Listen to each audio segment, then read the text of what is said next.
Hello guys, welcome back to my channel. வீடியோக்குள்ளே போகிறதுக்கு முன்னாடி மறக்காம அந்த வீடியோக்கு ஒரு லைக்கை போட்டுருங்க. லாஸ்ட் பார்ட்ல நம்ம ஹீரோயினி திரும்பவும் மாமியார் வீட்டுக்கு வந்திருப்பா. ஆனா அவளோட அடையாளத்தை மாத்திக்கிட்டு முகமெல்லாம் கரியொலி பூசிக்கிட்டு தான் வீட்டுக்குள்ள வந்திருப்பா. தன்னை நர்ஸுன்னு சொல்லி அறிமுகப்படுத்திக்கிறா. அப்படியா உள்ள வாங்க அப்படிங்கிற மாதிரி அழைச்சிட்டு போயிடுறான். மாமியாருக்காரிக்கு அவளை சுத்தமா பிடிக்கல. என்ன இந்த பொண்ணு இவ்வளோ கருப்பா இருக்காளே, இந்த அசிஸ்டன்ட்னா நமக்கு தேவையா, அனுப்பிச்சு வச்சிருப்பா அப்படிங்கிற மாதிரி சொல்லிட்டு இருக்கு. அப்ப பார்த்தா அந்த பொண்ணு தாரா வந்து அங்கிருந்து ஓடி வந்து நம்ம ஹீரோயினோட முகத்தை தொட்டு தொட்டு பார்த்துக்கிட்டு நீங்க ரொம்ப அழகா இருக்கீங்க அப்படிங்கிற மாதிரி சொல்லிட்டு இருக்கா. அவளுக்கு ரொம்ப சந்தோஷமா இருக்கு. பரவாயில்ல, நம்ம புள்ள அவனை மாதிரி முகத்துல இருக்கிற அழகை பார்க்கல அப்படிங்கிற மாதிரி சொல்லிட்டு இருக்கா. அப்புறம் அந்த குழந்தையும் மாடிக்கு போயிட்டு இருக்கா. மேலதான் ஒருத்தி வந்து மா போட்டு தொடச்சிட்டு இருக்கா போல மாடிப்படிய. அப்பன்னு பார்த்து தெரியாம அவ வச்சிருந்த அந்த பக்கெட் வந்து கீழே விழ போகுது. நேரம் அந்த குழந்தைய நோக்கி தான் வருது. உடனே இதை நம்ம ஹீரோயினி பார்த்துட்டு அங்க இருந்து ஓடி வந்து அந்த குழந்தையோட உயிரை காப்பாத்திடுறா. அப்படியே அவளை தூக்கி இந்த பக்கம் நிறுத்திட்டா. அவனும் குழந்தைய ஓடி வந்து தூக்கிட்டான். என்னாச்சுமா, உனக்கு எதுவும் அடிப்படலையா அப்படின்னு சொல்லிட்டு. ஆனா இவளோட மேக்கப்பு லைட்டா கலைஞ்சிருச்சு போல. ஸோ இந்த முகத்தை பார்த்துட்டானா உண்மை தெரிஞ்சு விடுமே அப்படின்னு சொல்லிட்டு முகத்துல அப்படியே சாரியை வச்சு கவர் பண்ணிக்கிறா. உங்களுக்கு எதுவும் ஆகலையே அப்படின்னு கேட்டா இல்லைன்னு சொல்றா. ஆனா இப்ப பொண்ணோட உயிரை காப்பாத்தினதுனால இந்த அம்மா இங்கே தான் இருக்கணும் அப்படிங்கிற மாதிரி சொல்லிட்டு போயிடுறான். அப்புறம் அந்த வேலைக்காரிக்கும் திட்டு விழுகுது. இப்படித்தான் கவனம் குறைச்சலா வேலை பாப்பியா, உன்னால என் பொண்ணுக்கு நேரம் அடிபட்டு இருந்துச்சுன்னா என்ன பண்றது அப்படிங்கிற மாதிரி திட்டிட்டு இருக்கான். சாரி சார் அப்படின்னு அவளும் மன்னிப்பு கேட்குறா.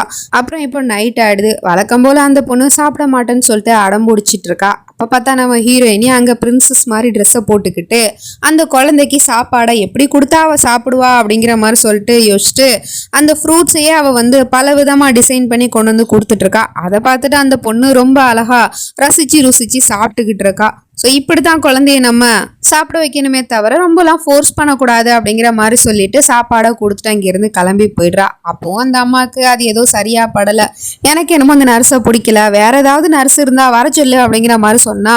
இப்போ தான் தாரா அந்த பொண்ணுக்கிட்ட ரொம்ப கனெக்ட் ஆகிருக்கா. அப்படி இருக்கும் போது இப்போ வேற நர்ஸை அப்பாயிண்ட் பண்ணோம் அப்படின்னா சரியாக வராது அப்படிங்கிற மாதிரி சொல்லிடுறான். இப்போ நைட் ஆனதும் கிச்சனில் வந்து பால் வந்து ரெடி ஆகிட்டு இருக்கு. இந்த பால் யாருக்கு, ஆல்ரெடி தான் தாரா வந்து பால் குடிச்சிட்டாலே அப்படின்னு கேட்டா இது வீட்டில் இருக்கிற மற்றவங்களுக்கு, அதாவது பாடி கார்ட்ஸ், அப்புறம் வீட்டில் இருக்கிற எல்லாருக்கும் தான் அப்படிங்கிற மாதிரி சொன்னதும் அப்படியா, எனக்கு கொஞ்சம் தண்ணி கொடுங்க அப்படிங்கிற மாதிரி சொல்லிட்டு அவளை அந்த பக்கம் அனுப்பி வச்சுட்டு இவன் அந்த பாலில் எதையோ ஒன்று கலக்கிறா. ஐ திங்க் தூக்க மருந்தா இருக்கும்னு தான் நினைக்கிறேன். ஸோ என்ன பிளான் பண்ணி வச்சிருக்கா அப்படிங்கிறது தெரியல. அந்த பாலை குடிச்சு விட்டு மாமியாரும் மட்டையாயிடுது. பக்கத்தில் தாராவும் தூங்கிட்டு இருக்கா. அதுக்கப்புறம் தாராவை அங்கேருந்து தூக்கிட்டு போறதுதான் இவளோட பிளானே. ஸோ அதுக்காக குழந்தைய தூக்கிட்டு அங்கேருந்து கிளம்பி போயிட்டு இருக்கா. இந்த பக்கம் இவன் மட்டும் அந்த பாலை குடிக்கல போல. பாலை குடிக்கலான்னு வரும்போது அந்த பால் ரொம்ப சில்லுன்னு இருக்கு. என்ன வேலை பார்க்குறாங்க அப்படின்னு சொல்லிட்டு அவங்களையும் திட்டிவிட்டு அப்படியே பொண்ணையும் ஒரு எட்டு பார்த்துட்டு வரலாம் அப்படின்னு சொல்லிட்டு ரூம் பக்கம் வந்துகிட்டு இருக்கான்.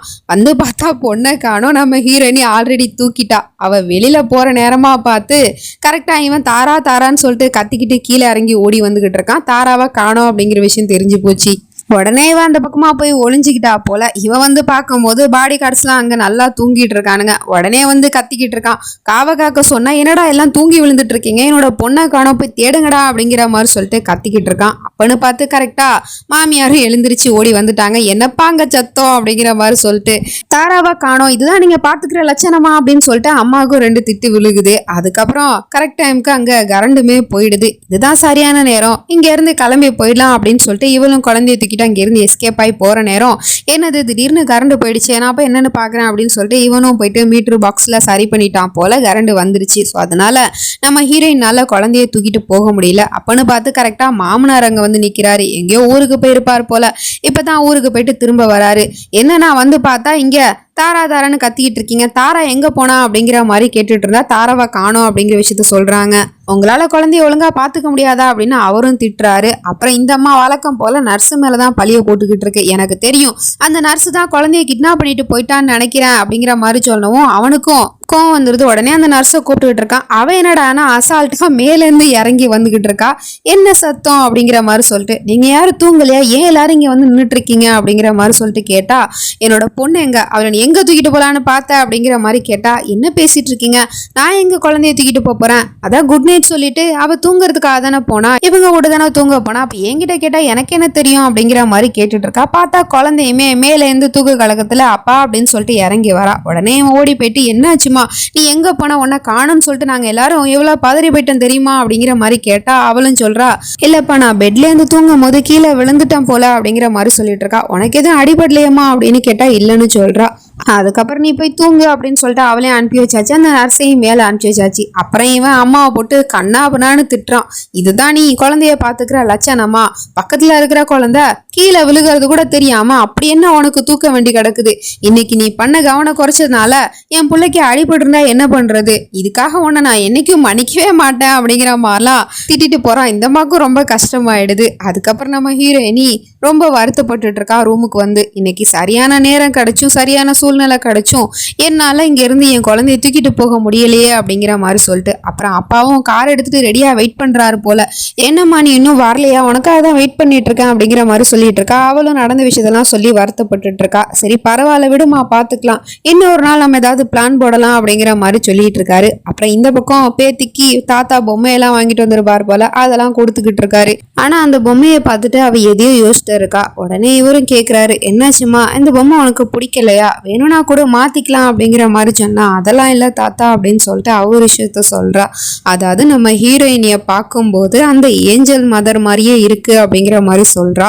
யார் அந்த ஏஞ்சல் மதர் அப்படின்னு கேட்டா, என்னோட உயிரை காப்பாத்தினது அவங்க தான், அவங்களோட முகத்துல கூட ஒரு மார்க் இருந்துச்சு அப்படிங்கிற விஷயத்த சொல்லிடுறா. உடனே இந்த விஷயத்த யாருக்கிட்டையும் சொல்லாதமா அப்படிங்கிற மாதிரி அவரும் சொல்லிடுறாரு பேத்திக்கிட்ட. அப்படின்னா தெரிஞ்சு போச்சு போல இவருக்கு வந்திருக்கிறது தன்னோட மருமக தான் அப்படின்னு சொல்லிட்டு. மறுநாள் ஆனதும் அவ சாமி கும்பிட்டுட்டு இந்த பக்கம் திரும்பினா மாமனார் நிக்கிறாரு.